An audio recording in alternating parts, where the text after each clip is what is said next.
Ready to switch the phone on.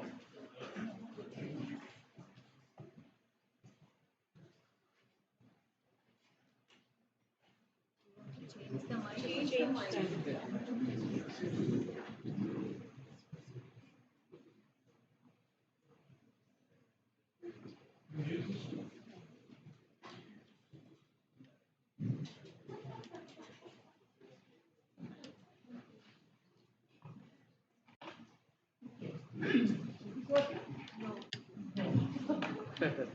This one has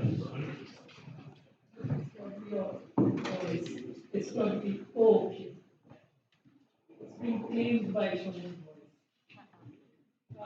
Thank you so much, Ram, for giving me the opportunity to, I won't say to read your book because I would have read, I had already in fact read it, but to speak about it in a space such as this, which is dearest space to me and to so many of us, a space created by students, the academic, JNU academic and student forum, a space created by students to discuss, to talk, which enables faculty to participate. And I can't imagine a more lovely setting to discuss and answer. So thank you very much, Brahma, for giving me this opportunity. The book is, in many ways, a performance, which is not to be, it's not unexpected because all utterances are performances. But this book I felt was a performance of a different kind because it deliberately avoids what I have been trained in, which is, or I have trained myself in, which is a certain kind of academic writing. And this is more in the sense of a series of reflections in different modes, in different genres, all of which could so easily not work. That is to say that as an author, as a poet, as an artist, you put together a series of thoughts and ideas, and it could so easily have not worked. It could so easily have dissipated into a series of vignettes. But it does work. That's why I call it a performance. There's a kind of a way in which these various pieces of performance come together to make one argument. And most academic writing doesn't even manage to do that. So given that, I see this as a performance. While I was reading, so I mean, there are three themes, and we've got those three themes from the previous speakers: body, the barricades, and curtailment. And when I was reading this, I was reminded of a particular passage from Fanon's Black Skin, White Masks, in which Fanon speaks about living in the body, living in a body perceived as that, living in a body produced as that, living in a body which he has to learn to recognize as black after he leaves Martinique. He reaches the streets of Paris, and a little child says, Mama, look good. And that's when he realizes his blackness. So embodiment is a very, very key theme in Fanon, and I was very struck when I was reading Brahm's, I don't know what you call them, essays, reflections, thesis. When I'm reading his book, I remember this passage and I took it out to read to you today. In the white world, the man of color encounters difficulties in the development of his bodily schema. Consciousness of the body is solely a negating activity. It is a third-person consciousness. The body is surrounded by an atmosphere of certain uncertainty. I know that if I want to smoke, I shall have to reach out my right arm and take the pack of cigarettes lying at the other end of the table. The matches, however, are in the drawer on the left, and I shall have to lean back slightly. All these movements are made not out of habit, but out of implicit knowledge. A slow composition of myself as a body in the middle of a spatial and temporal world. Such seems to be the schema. It does not impose itself on me. It is rather a definitive structuring of the self and of the world. Definitive because it creates a real dialectic between my body and the world. So this idea of a body which is slowly gathered, slowly accretes in space and time as one lives one's life. That idea of the body is what I found emerging and erupting and bursting forth at various points in John's book. The body bears identities, and these identities are owned or they're attributed, caste, gender, religious community, in pronounced case ways. And this body is at the barricades against the state, in John's book, against the state, against dominant groups. It climbs the barricade, it battles the barricade, it becomes the barricade. I will be reading parts from John's book. He talks about thinking from the barricades. We start thinking from the barricades in a situation of extreme vulnerability. It is the situation in which we enter the state of we can't return, we can't yield anymore. It is the limit of concession after one can't surrender. But you can't stand motionless at the barricades. It is the limit, but also the last base from where one can resist. It is the last site from which new politics and culture may emerge. We risk spaces. We risk spaces. What a phrase. We risk spaces. You are aware that if you move a step ahead, the authority may shoot you down. But 2 steps will bring life and freedom. Not doing anything will bring nothing.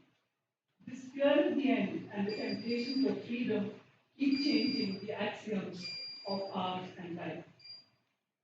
Later, discussing Uspodat's play Barricades, Brahma points out that barricades are put up by power, but also by those resisting power. Because we have practically in our lives, we have learned so much about barricades that we never thought we would learn. Right? And sitting here in this room, that in the last few years, we have come to understand what barricades are. But those barricades are put up by power. But one reminds us that barricades, but through display, that barricades are also put up by those resisting power. In the play, barricades are what the workers put up against the police. Dustbins, pipes, bricks. I was reminded of Acclaimed, where the traditional stones marking rituals of life have been imagined through the Constitution, and they form barricades against state power all over the central belt of Scotland and so on. So barricades are put up against power and by power, but the play produces barricades as agents of politics. So I was really very struck because I haven't read the play, I'm really not reading the play. I haven't watched it either. But the way in which he presents this to us is that barricades are agents of politics. They are not simply some lifeless things. They are not objects which are simply there. They are agents of politics. Barricades are an allegory of politics. Or in his words, in Brahma's words, barricade is thought where thinking stops, or one is persecuted for alternative thinking. Now there are 8 chapters, and by now everyone has spoken about the chapters. That is restlessness, words, and their the curbing of minorities, rights and lives, the migrant labor, who became suddenly visible to us. They were completely invisible. It was like invisible writing that emerges when you rub up lemon over what looks like a blank sheet of paper. We all did this as children. It's like invisible ink. They just suddenly populated our cities. Their bodies, came up through the acidic influence of the lockdown. The fifth chapter is the curbing of dissenting voices, farmers' protests. And in the Una chapter, which is chapter 7, he talks about the unique gestures of protest that challenge permissible protest. And he casually says the 100-meter rule. So just invite the 100-meter rule. There's no footnote. It's an inside secret joke. It's an inside secret incitement to what was JNU and what JNU will again be. The 100-meter rule. So it challenges permissible protest, and this is where he's studying, or where he's talking about. I can't say studying, I can't even use, he has rendered me practically speechless because all the words that he argues that he studies this, he doesn't do any such thing. He just does his thing. And ideas just keep sparking throughout the book. So when he talks about the Una protest, which Simona spoke about, he uses this idea of the unique gestures of protest. And finally, of course, the banning of mourning and grieving after Hatras. So the three folks that shape this book are body, barricades, and curtailment, and giving a sense of how he poses the question of the body and the barricades. Now here is what he has to say about curtailment. Curtailment can be of many things: body, words, rights, dissent, arts, expressions. Barricading can come in many forms: walls, ghettos, merit, aesthetics. Again, you see what I mean by spark. You're reading a series of words which were sort of, there's a flow, and suddenly merit as a barricade. Right? Curtailment is a process that ferments slowly like culture itself. It invades body and space, and then you're, yeah, I know, right? And you're going along. It deceptively gives us a sense of security. Curtailment gives us a sense, gives some people, all curtailments are giving somebody a sense of security. The curtailing of women's bodies is giving patriarchal families a sense of security. The curtailing of Muslims is giving Hindu Rashtra and Hindutva a sense of security. All curtailment is producing some kind of security. It deceptively gives us a sense of security. But this book is a performance of the body breaking through curtailment. Drum shows the myriad connections between both violence against the body and the resistance to that violence. And he makes these connections which are, which we, and Pradeep also talked about this, that the making of connections is absolutely crucial to this book. So when he's talking about mourning and the banning of mourning and the banning of grief in Hadras, he brings up Kashmir. And he brings it up extensively. It's become impossible to speak of Kashmir today, and he speaks about it. Perhaps I could read a part, if not.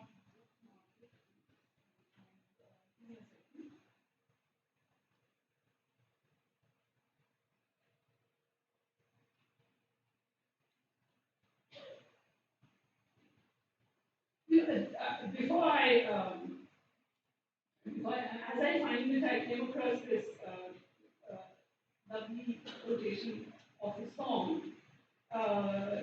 Gary Coleman.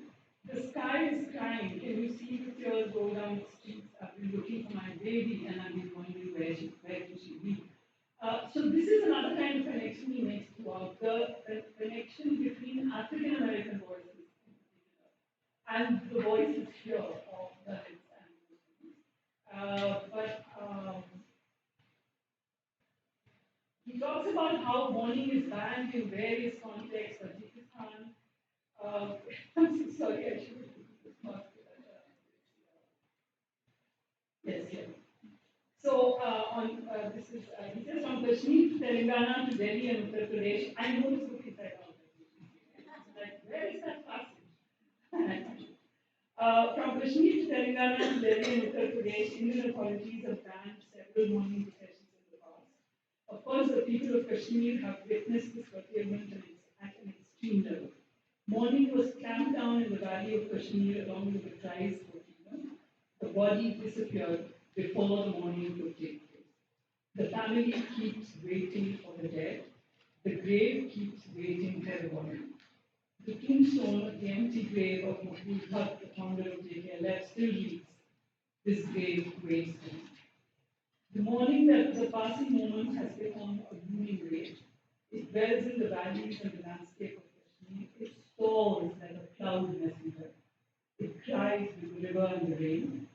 Have you heard how the river Jhelum cries in the song of Rahim Abdullah, Jhelum Roya? Jhelum cried.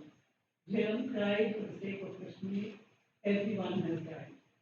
Everyone has died, but the ones who live on cry for their life every day. The river cries but carries the message of freedom and fulfillment. So what he does by bringing together these connections is it's a kind of quilting together of experiences. In feminist thinking, quilting has a very special place. There are groups of women who quilt together. It has been theorized as something that brings together patches, pieces of cloth that would have been thrown away, that would have gone into a landfill, and they're all often not of the same size or shape, but they come together, they're stitched together, groups of women sit and stitch them together, and something beautiful emerges. Now, what happens in this book is that this kind of quilting taking place between, we take chapters which are not necessarily those that come together.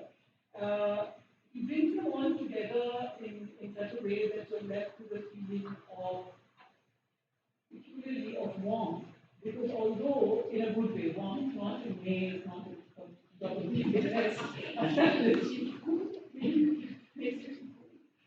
it gives you a sense of hope and solidarity. And what this book does, so what is interesting is that it is a book that marks possibly the darkest phase in the history, but also the most inspiring. Because as we speak at the Barricades are thousands of bodies, of farmers, of the wrestlers, supporting the wrestlers, of people refusing the CAA, and so on and so on. So it's a dark moment, but it's also one of the most inspiring moments. And this book is very much a moment. This book is very much one that embodies this moment.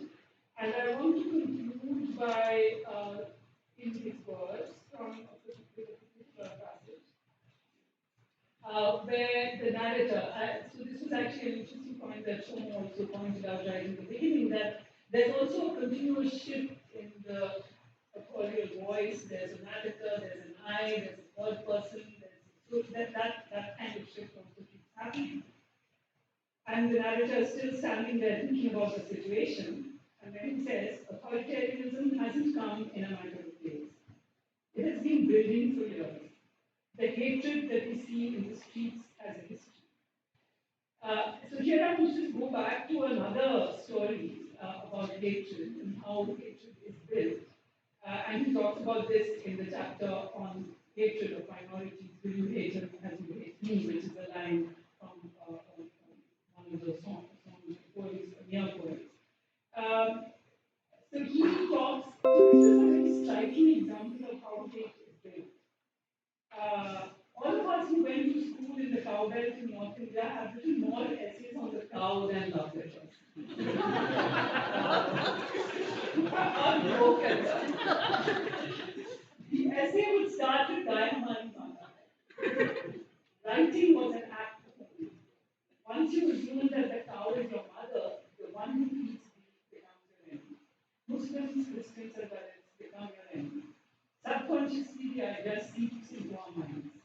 We would write about how useful the cow is. For example, like a mother, she gives us milk. Her dung and urine are useful for sacred and agricultural purposes. Her bones are used for minerals, and her skin is for leather. But we were never told that cows also had meat. It took me years to realize realized that cows had flesh, meat, and blood. When I saw goats and chickens, I would immediately see meat. When I saw a cow, I would see milk, urine, and dung, and also the figures of the deities covering the different parts of her body as it was depicted on popular calendars. One day, a Chinese friend told me, a Chinese friend.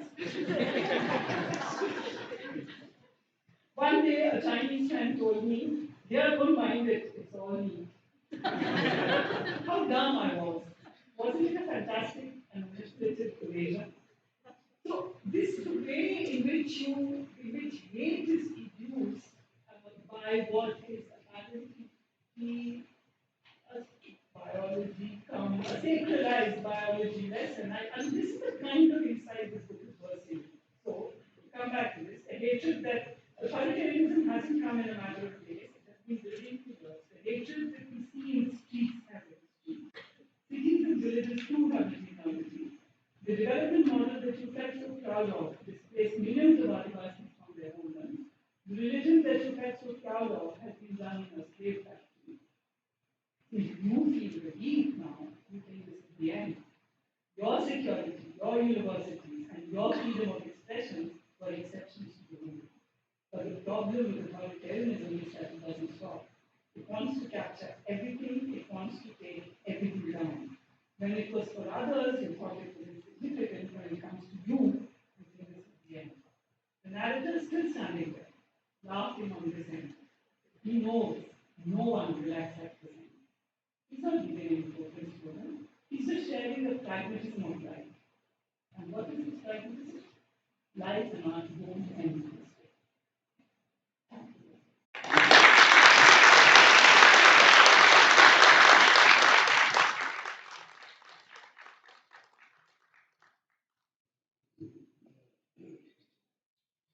Thank you so much. Before I ask Ron to respond, if he has anything to say, the trouble is with this after this book, and you solved it. All of us are basically reading from the book. Again and again, we are reading parts of the book. So you're not really talking about the book, and that is, and that we can do, later. Right now, it seems you're completely compelled into reading the book, speaking from the book. Our voices are full of Brahm's words. You can see that. To ask Brahm to speak again is like, it's very strange. But there you are. Oh, I have to do that bit as a moderator. And who wants to moderate Brahm? Nevertheless, let me say this before I ask Brahm to that with the figure of the barricade, there's also this fact that the barricade is always outside. It's under the sky. It's part of something like atmosphere. The barricade is not really something that gives it its which maybe pointed out, it's strangely ambiguous character. From the famous song, that it is both a curtailment, something that blocks out the streets, and at the same time, since it's outside, it cannot block the atmosphere. There are always ways through and out of the barricade. So in that sense, the barricade is also a kind of a challenge in the open. That Brahms book brings out to that idea which John loves so much, and I only learned from him, the idea of the epic. The epic, which is always a kind of sky, which cannot be really reinserted into a room or a building or something finite. So that comes out in a very specific way. So I'm reminded, these are of course scholarly references, but it doesn't matter that they are also, like I said, references to kind of public intellectuality. Gilles Deleuze, the well-known, noted French philosopher, almost a culture himself, used to say that when he was young, Jean-Paul Sartre was there outside. Because he was not really part of the university. He was really part of an academic kind of, limited sort of a room or classroom. Jean-Paul Sartre was outside. When I was younger, and in college and so on and so forth. The moment I started writing, we felt sure outside. In a sense, Brahm, while being at the university, is our outside. That is, we're honestly only grateful to him for providing an outside and yet being so close to us, sitting right next to us, our outside. That is rare. And that's why we want to, Brahm and I also are great admirers of one of our colleagues, Shiv Prakash. He has taught us about the word from his aesthetics, which is dhvani, dhvani. And he also speaks of dhvani as a kind of resonance, not just of the sound, but also after the sound has died out, with something like the echo of the thought. So in this sense, this book is a kind of endless dhvani. And that's the reason why we want to again and again, speak it out. There's a reason for that. It's that necessity and beauty of that dhvani. So having said those few things, which are really from the heart, let me ask Brahm to say what he has to say. Brahm.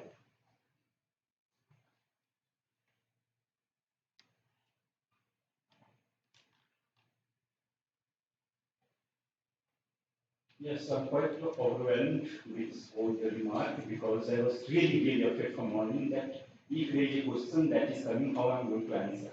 And what is the question? Because when you are writing academic way, then you have some conceptual framework, you have some kinds of models, and you have some idea that this is the way you are going to answer, and this is some kinds of concrete examples that you are going to provide. So I was really scared that okay, if something comes, then perhaps I don't have answer. So I was sitting but not reading the book, and so that was the whole thing that was going on from morning. But thank you so much, and especially I was looking at how all these kinds of writing, because constantly I also feel barricaded by the writing mode that we generate in academia, and also the way we generate some kinds of vocabulary that is of course we are generating the words, but perhaps that does not touch us, that does not have that kind of emotion, that does not mobilize us. So whenever I see bus stands for going to bus stands immediately, and then you have the remarkable words that is generally used by the market forces now, creativity, imagination, so all the kinds of right words I find there, then I would say that when I write and when your father write, when your father write. So, but yeah, so I'm quite overwhelmed by the connections that will come in, and also second thing that I was thinking about that what to call this methodology. So in fact, I write that there are no specific methodology for these essays. The methodology of art carries the essay on their passionate turn.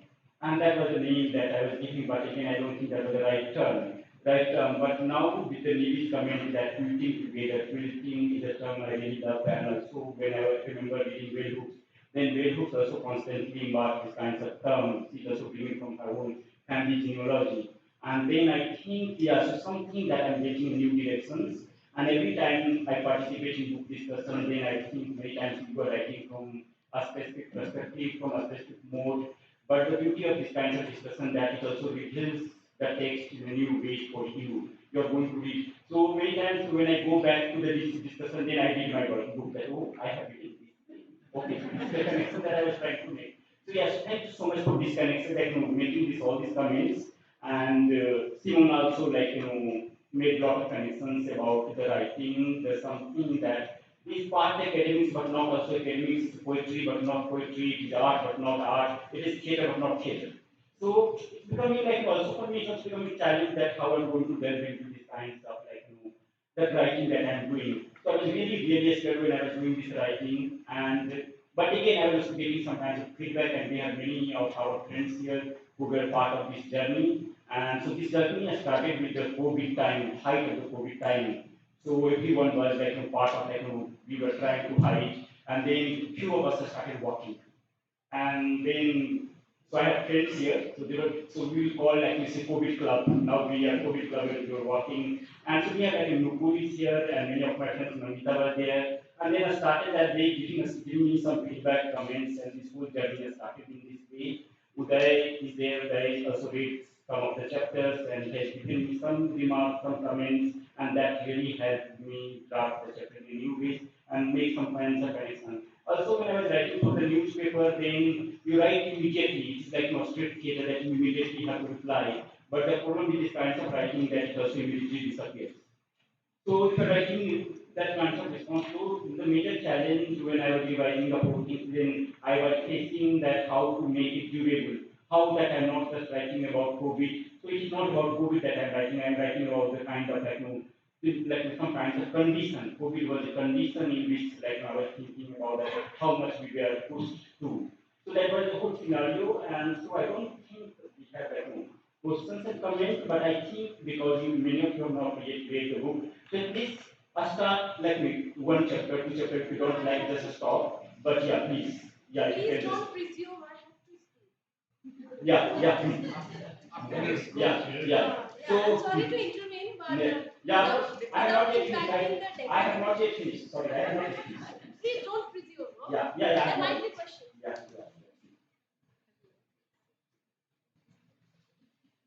Yeah, so also the Sona strike things because that was providing a new model of a strike for me because when we think about a strike, we think about workers' a strike, we think about factories a strike, but how we are going to think about like in a caste society, a strike in a caste society where so we'll say that like no, they are not in a formal contract. So how can you talk about a strike? But the point is that they are already in a ritualized contract.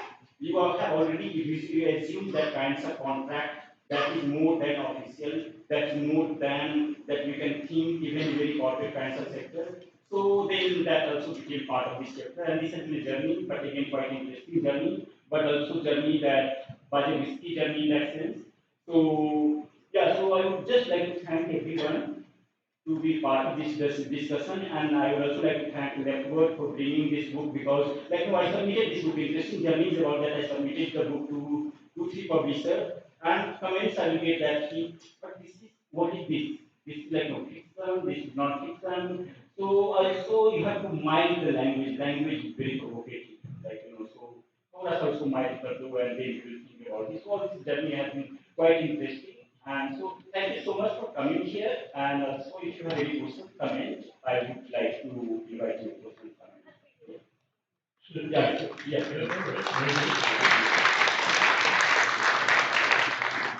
So what I'll do is I'll take a look from the others, your hands and the questions that we'll start with that.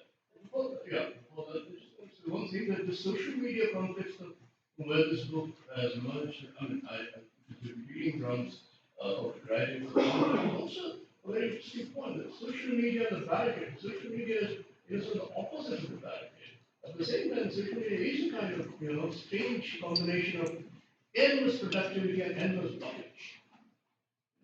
So it seems to me that Brahm's work, while yes, the question of genre and whether it's academic work or not, all that is a very real question. At the same time, it is what it is not, must be stated quite clearly. It is not a collection of opinions.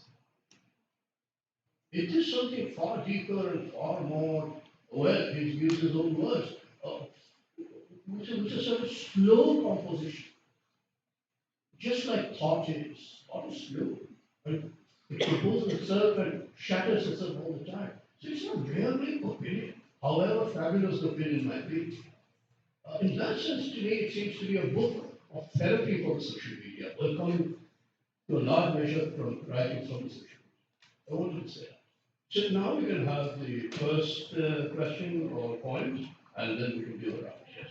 So before I will take questions, so just wanted to say that narrator that I was mentioning in the epilogue, the narrator is Habib Tanvir, and I will still encounter, so it was a birth anniversary, he came to Kefla, the students' activity center, and then, he said that, so it was a big crowd, and he suddenly said that I love literacy.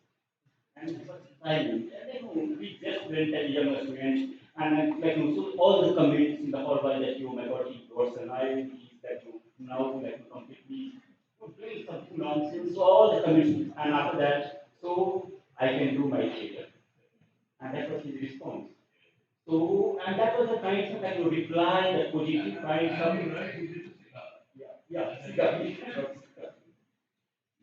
okay. Yeah, so Yeah. yeah, because we are already very late, Yeah. so please be And very, very short, brief. Very, very precise. brief, yeah. Short, precise, and quick. Without impacting the decorum of this house, can I make a request with not making the panelists feel insulted and misbehave to go there and speak because I have some open-ended propositions to make. But let's give everyone, then it will take a long time to If everyone requests, why? Yeah, so what's the request, please? I don't know. Request is I want to speak from there. You want to speak from there? Yeah, no, you just speak from there, I can hear you, so there is no issue as such. Give Yeah. the questions you can frame. No, these are propositions. Please stand up. Okay, so taking cues from Professor Menon, what I would like to emphasize here is to talk about pragmatism of life and thinking and taking takeaways from all the panelists. There are a few thematic grounds on which I would like my community, which is the student community, to ponder upon. Like when people talk about freedom, so what kind of a freedom, the context becomes very, very important. So here we are talking about the freedom, striving for freedom for a purpose, right? But freedom to what extent? So when we see in terms of relativism, where is freedom? For example, if someone asks a question, I want to have sex with you, and that is my freedom. So freedom to what extent?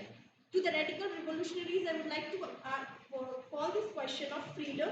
When we talk about freedom in a relative term, freedom is freedom till it impacts the freedom of others. That also comes. This is a very, very popular saying.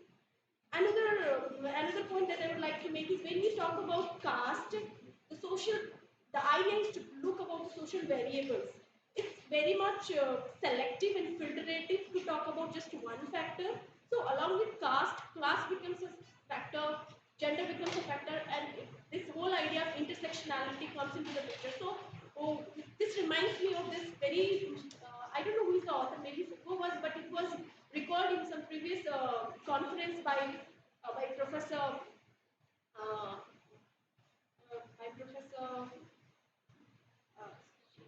whatever. It's who is the author. So it reminds me of this classic piece. Who is the author? So it's not that what the author has written becomes significant, but the background of the author becomes very, very, like we also talked about identity. So how identity can be politicized to some kind of putting down of the quality of work. So when we talk about the work, so it's very, very significant to see things in a holistic pattern. So what I would say is, rather than talking in binary terms, like we are already enraged. Some people might be enraged, some people might not be enraged. So there is a scope for possibilities. There might be possibilities, but to what extent? Here comes the pragmatism of life, right? So what I would argue is, when we are reading a text, it is very much important to read like the author. So the first step would be where while I am reading a book, I am reading it just like the author. And next step would be reading it critically. Okay, so these can be some of the holistic ways of understanding how to read a book rather than putting things in binaries and trying to have some kind of a suspicion of a thing. Yeah, so I think like maybe we already have two Also, I questions have and to comments, talk so I about think art and life and art because it was emphasized. So why don't you come back to you in the next? yeah, we'll come back to you, but yeah. These are just things to ponder about. Absolutely. Yeah, yeah. I want to take positions Thank you. because it has to have some kind of interest Yeah, in yeah. some form. Yeah, Freedom okay. to what extent? Good question. Go back to the- Yeah, because there is Thank nothing. you. Yeah, yeah. Okay. Let's have the next question. May I ask a question? My name is Sharia. My question is, since your title is very interesting, barricade, body and curtailment, something which I experience as person with disability every day, and something which people even don't acknowledge, like this auditorium. It's designed with an ableist mindset. No one can exit that stage, like person with disability. There is no provision. And so there are so many, like in the barricades in this campus also, like the canteens, most of the schools are in basement, and there is no place for kids to go.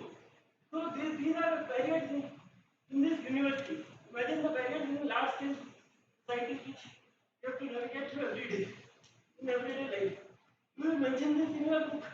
Do you No. acknowledge as I have put in your book? You talk about every vulnerable section of the society. Are we acknowledged in your book?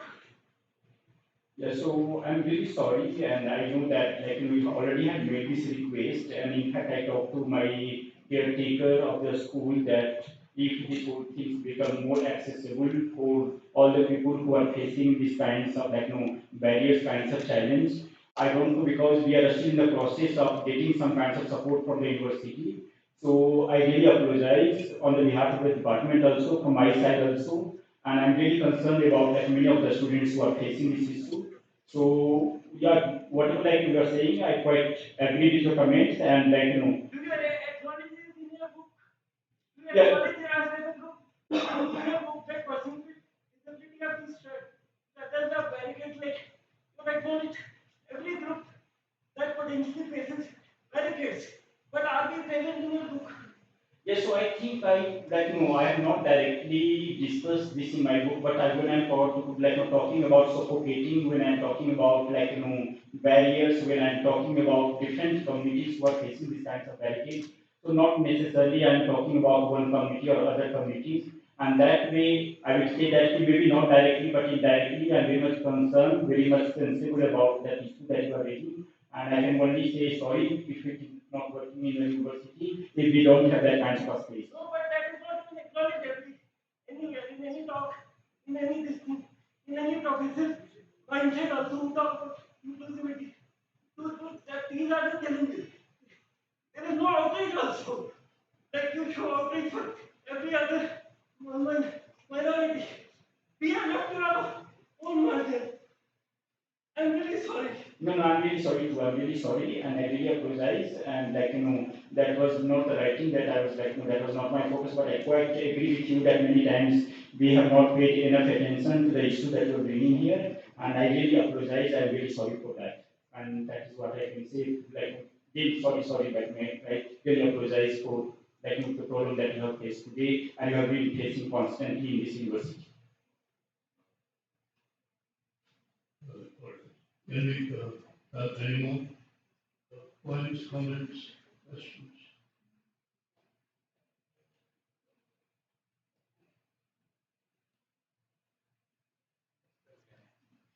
Yeah, please. Yeah.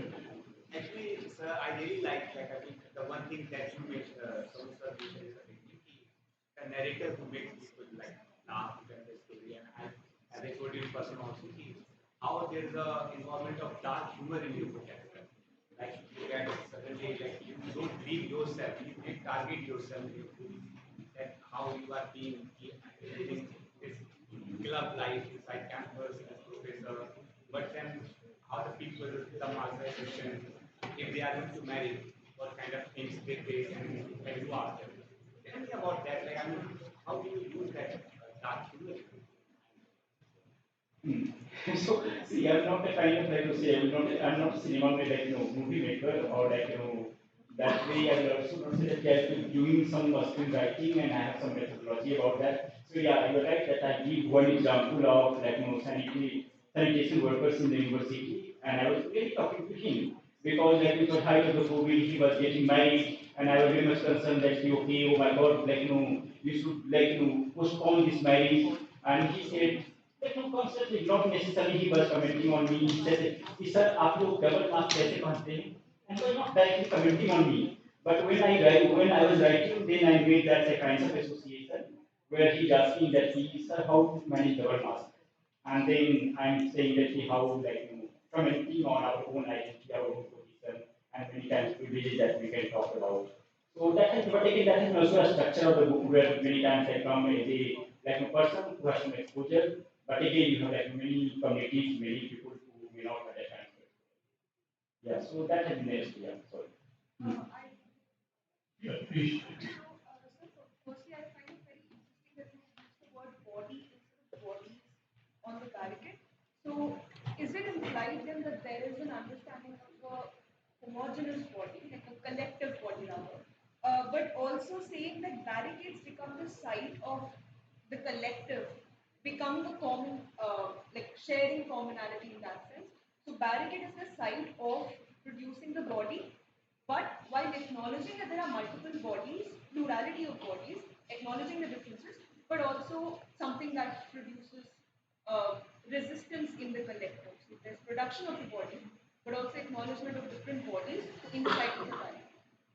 Yeah, so yeah, I agree with you that when I was giving this title, then initially it was like bodies on the barricades, the bodies on the barricades that I was talking about, and then I got some good like comments, critical comments, and the way I was also talking about the question of like this whole sense of collective, that how we are going to think about the collective, despite of all kinds of problems, despite of all kinds of factors, fragments that we can talk about.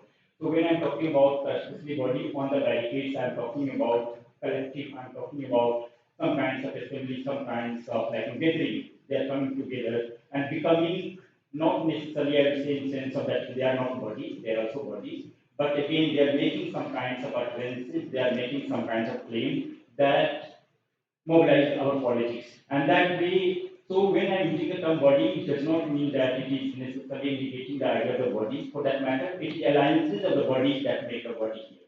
And that is the way in that language perhaps I have tried to articulate this notion of the body, at least on the right. Yeah.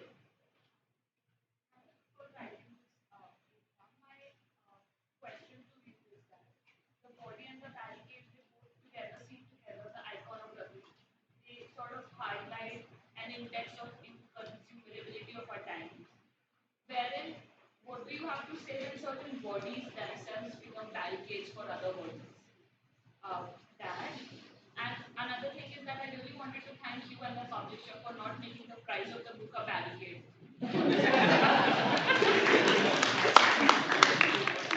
Yeah, that I would really like to thank them for that, for making price that is really like otherwise that's book was that was becoming real problem that how you're going to buy a book of 1200 or maybe in case of Urmimala's book it's like Urmila man's book it's like almost 14,000.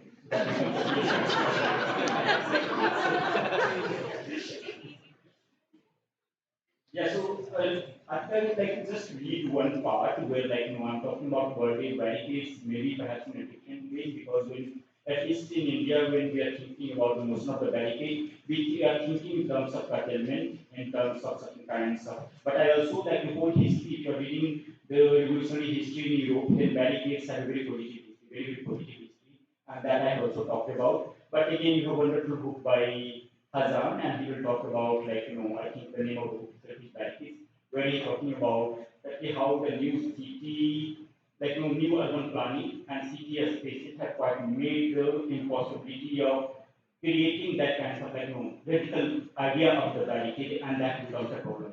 But again, just to make a connection about the question that you are asking,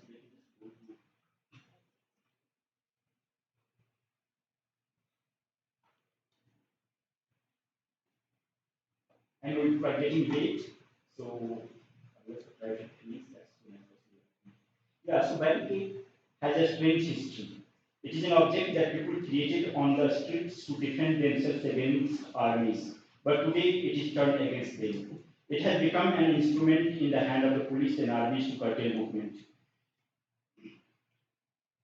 The relationship between the body and barricade is a layered one. We can think of different scenarios in which they come together. First scenario emerges in police and army action in which the body gets pushed by the barricades. In the second scenario, protesters erect barricades to push the authority. In the third scenario, barricade offers a security against the authority. In the fourth scenario, the body turns into barricade, a form of collective action and assembly. Here, the body raises a barricade to exercise love and freedom where authority is not allowed. Perhaps when you are saying that how many times when body itself becomes like person or barricade, body itself turns into barricade, then I think that also creates a lot of resistance, not necessarily in a very critical ways, but also many times in very negative ways. So yeah, so that notion I also carry, but not I have not explored at least in this book that much. Can I just, we should just, a couple of days back, we're having a class presentation in theatre performance students. And one of the students recounted the story of a play from the Palestinian, not from the Palestinian, a play written in the 1970s in England, but about the Palestinian, where his During Palestinian, the barricades actually became a symbol of kind of liberation because for a brief time there was self-government, there was no state, there was self-government. But at that very time, and this is a feminist thing, what we find is that because this is a new public space of new life of society, even there, the laundry is being still entirely put into the hands of women. So there's a kind of laundry on the barricade. Yeah. And feminists get even to that absolutely rousing moment of world history. And I want to hear from this world history of Palestine is able to diagnose critically a moment which is still social, which is still deeply political. And your politics is revealed within the politics. So yes, I think the barricade is fascinating historical. So other questions or points? Yeah, so I think now I can call. Yeah. So you for something? Yeah, please. As far as I know, I think the earliest use of barricades was to keep people away from basically an art project.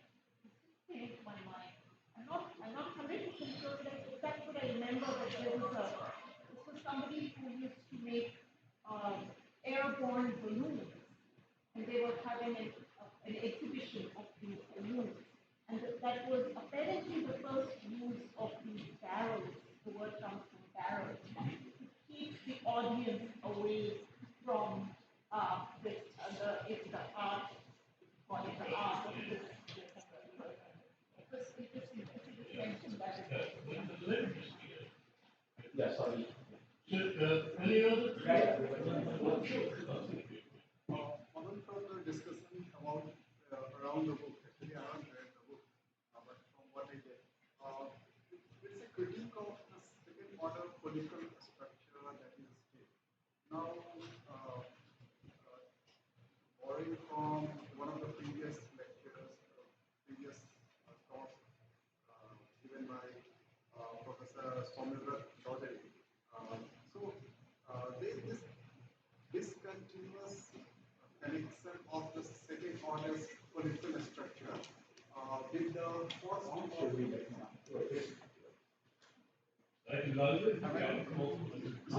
There is this discontinuous connection of the second order political structure with the first order. What can you say about the pre-society stage of the human association? So, Professor Chaudhary once talked about the human genetic pedagogy. Human genetic pedagogy. So, in obtaining the alternative to the barricades, can we talk about the role of the first order human genetic pedagogy as alternative to barricades in terms of ethics, in terms of solidarity, in terms of fundamental regard to agency and cognition? So I think maybe Sonisha can Maybe this is a very serious question. I can see that, but it's difficult to make a sort of give a response to this which it deserves at this sort of spot of the moment. Maybe what is going on here is this difference between something, because art is also a kind of figure of the dialectic. It has something which is a moment of negativity, clear, something which is resisting, curtailing, at the same time which is activating. While maybe what he's citing from my talk at some point is something which is also there in your book, it seems to me, in a very important way. It is something which is more universal and formative. And in a sense, pre-exists that kind of dialectic, that kind of a moment of negativity. Because unless there is a kind of affirmation that negativity will always produce a sort of standstill. Dialectic can also be a kind of what Benjamin calls dialectical standstill. Everything is exactly there and everything is sort of not there, while being also extremely restless there. But how does one overcome this kind of standstill and move into something which is an affirmation? Something like a new vision. Let's say this. Some kind of new vision in terms of fraternity or Maitri. For that, maybe what he's reporting from what I said, and this is what concerns what I like to talk, something more affirmative and generic. But the generic cannot come from the air. It is also, in some senses, it must be extracted from that very that struggle between something which is activated and something which is getting blocked. So the localization to me is absolutely indispensable. So that much I can say right now. I don't think we can go beyond this at this point. Unless you have some. Yeah, please. Okay. My name is Hong Jong from South Korea. I don't know much about Indian context, but I was interested when Simon Ahmed talks a lot about the limits of freedom. I just I just want to know that what are the ways, or what might be the ways to improve to increase the freedom, extent of freedom, to change from limits of freedom to the absolute freedom, more freedom, what? Yeah. What are the ways we can improve? Yes, so I don't have very specific answer to this very, I would say, broad questions that you are asking, that how we are going to increase the limits of freedom, or like, how to make freedom. And that is the idea of the freedom, that should not have a limit. That fundamentally, it should not have a limit. So limit of freedom itself is a very paradoxical term that we can talk about. And therefore, when we are talking about freedom, art, then the whole idea is that we are every time we are trying to create a not a boundary but new impasse. We are trying to cross over. We are trying to create maybe new kinds of destination, and therefore maybe thinking about this whole boundless, maybe the boundaryless, maybe the borderless, or maybe the limitless kinds of ideas can generate. At least from art and literature background, that is what the promises I can make here. Otherwise, I don't have any practicality or that pragmatic things to give you that how to cross the limits of freedom for that matter. Thank you.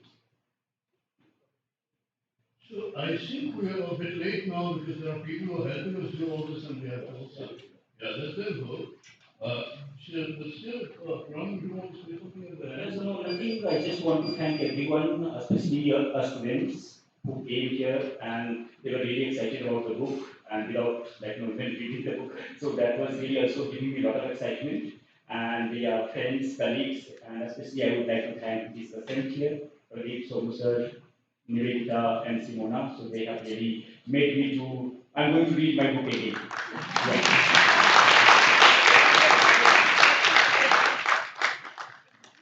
So yeah, thank you again.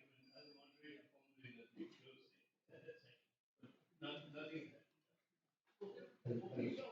Uh, I request you all to bear with me for another 5 minutes. I'd like to propose a vote of thanks to our dear professors and the author of the book, and to you all as well. This enriching discussion on Barricades is a very timely one. Thanks to all our panelists for making this discussion very enlightening.